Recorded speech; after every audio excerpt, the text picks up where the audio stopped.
Baru-baru ini, ada kejadian besar yang bikin heboh dunia jual beli mobil di Tiongkok Timur.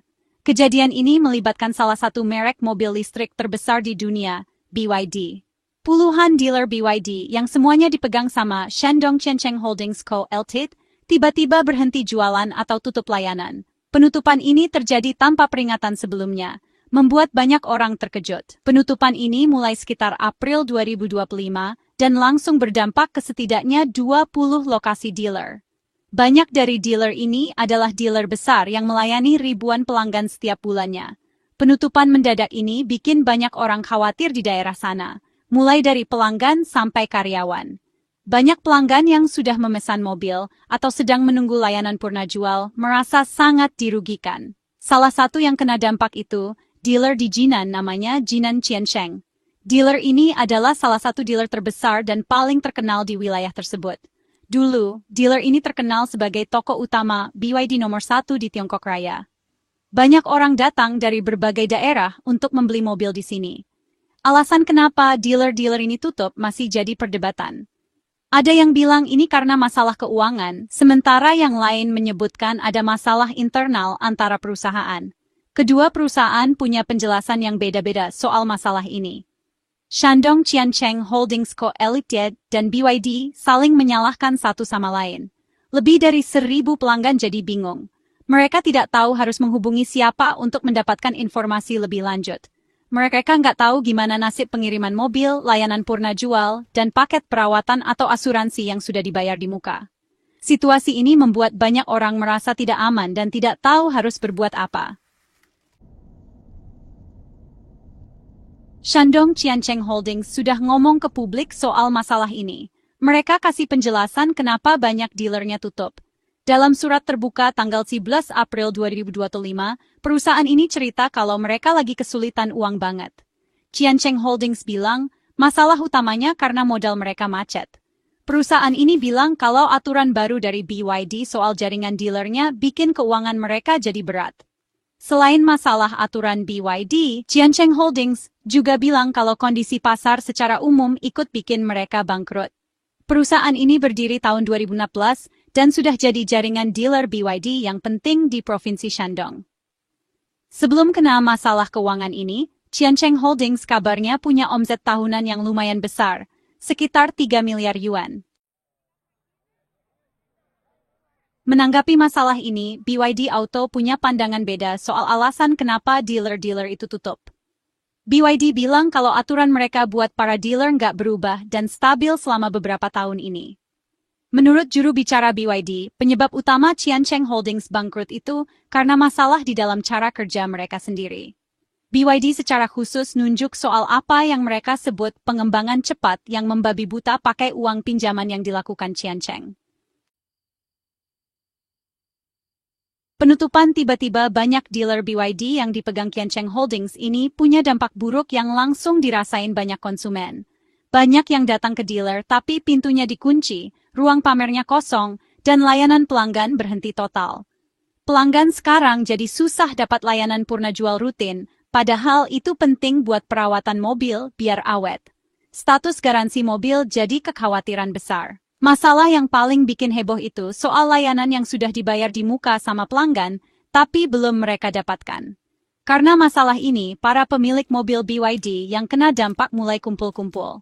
Ada kabar kalau mereka bikin kelompok perlindungan hak konsumen buat cari solusi bareng-bareng dan menyuarakan keluhan mereka. Banyak banget janji yang belum dipenuhi gara-gara dealer Qiancheng Holdings tutup.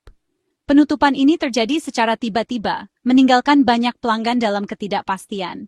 Ini bikin susah pelanggan BYD. Mereka merasa ditinggalkan tanpa ada solusi yang jelas. Salah satu produk yang banyak dijual itu paket asuransi gabungan buat 3 tahun. Paket ini sangat populer karena menawarkan perlindungan yang komprehensif. Sama juga, banyak paket perawatan dan layanan perawatan seumur hidup yang ambisius sekarang, jadi nggak jelas nasibnya. Pelanggan yang sudah membayar di muka merasa dirugikan. Selain asuransi dan perawatan, banyak pelanggan juga sudah bayar buat layanan tambahan tertentu yang nggak pernah mereka dapat. Layanan ini termasuk perbaikan cepat dan bantuan darurat.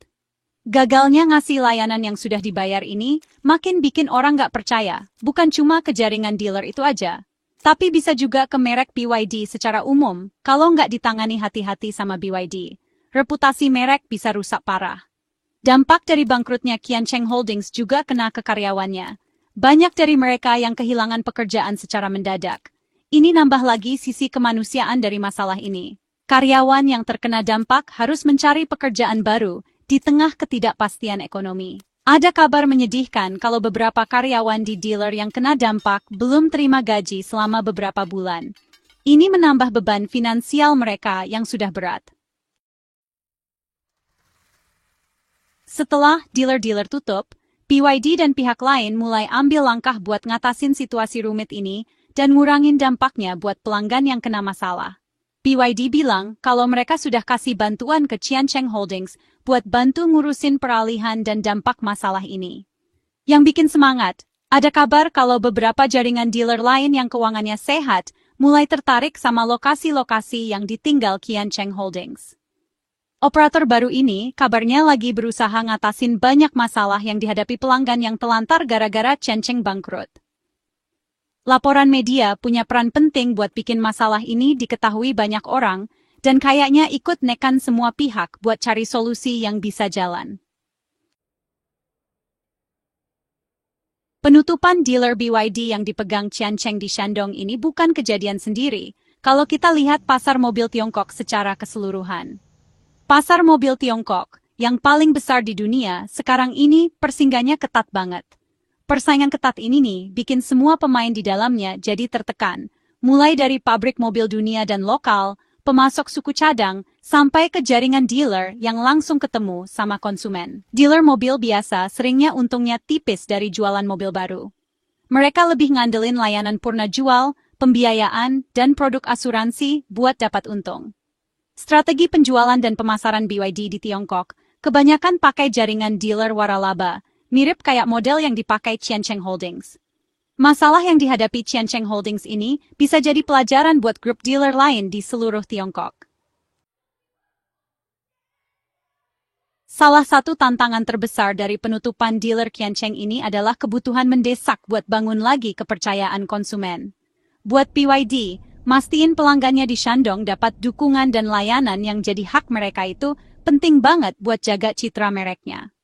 Masalah logistik dan keuangan buat buka lagi dealer yang sudah tutup itu besar banget. Operator baru nanti perlu ngecek kondisi tempatnya. Mungkin rekrut dan latih ulang karyawan, penlaisma, dan bangun lagi jalur pasokan buat suku cadang dan mobil. Biar masalah kayak gini nggak kejadian lagi sama jaringan dealer lain, BYD mungkin perlu bikin sistem pengawasan dan dukungan yang lebih kuat. Masa depan buat Qiancheng Holdings sendiri kelihatannya suram.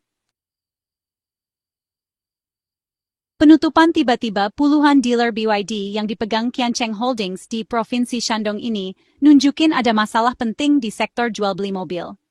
Penutupan ini nggak cuma berdampak pada dealer itu sendiri, tapi juga pada ekosistem yang lebih luas, termasuk pemasok, karyawan, dan komunitas lokal yang bergantung pada dealer tersebut. Akibat paling langsung dan mendesak dari situasi ini adalah gangguan dan kesusahan besar yang dialami lebih dari 1.000 pelanggan BYD. Banyak dari mereka yang sudah membayar uang muka atau bahkan melunasi pembayaran mobil mereka, tapi belum menerima kendaraan yang dijanjikan. Ini menyebabkan ketidakpercayaan yang mendalam terhadap merek dan dealer. Kejadian ini jadi pengingat keras soal tantangan lebih besar yang dihadapi model dealer mobil tradisional, apalagi di pasar Tiongkok yang persaingannya ketat banget.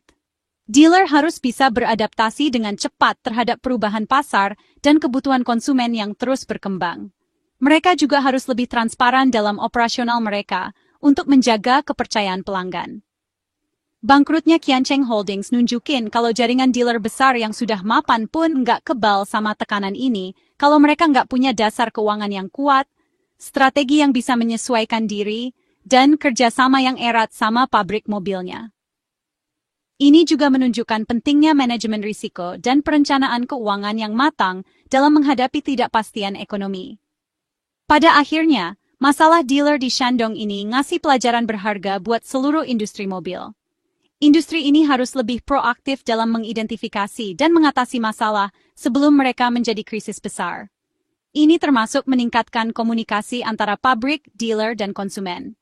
Buat konsumen, pabrik mobil dan dealer, jalan ke depannya harus lebih hati-hati dan fokus ke cara kerja yang berkelanjutan dan mentingin pelanggan, biar kejadian kayak gini nggak terulang lagi nanti. Dengan pendekatan yang lebih kolaboratif dan transparan, semua pihak bisa bekerja sama untuk menciptakan lingkungan yang lebih stabil dan terpercaya.